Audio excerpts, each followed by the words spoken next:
Nag-iiba na yung kulay. Kailangan buong panel. Wala, isang buo. 8 mil pa. Nung nagkain-kain kami dyan. Sa Manila, mga 3,000 lang ang kilo. Oh.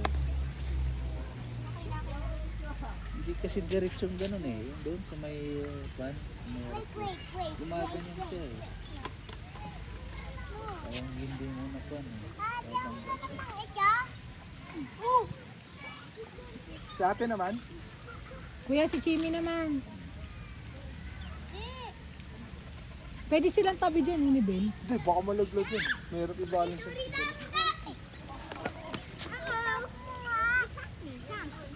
Hawak ka. Hawak. O, itutulak ka ni ate. Dahan-dahan lang, nak. Mahina lang. Fountain.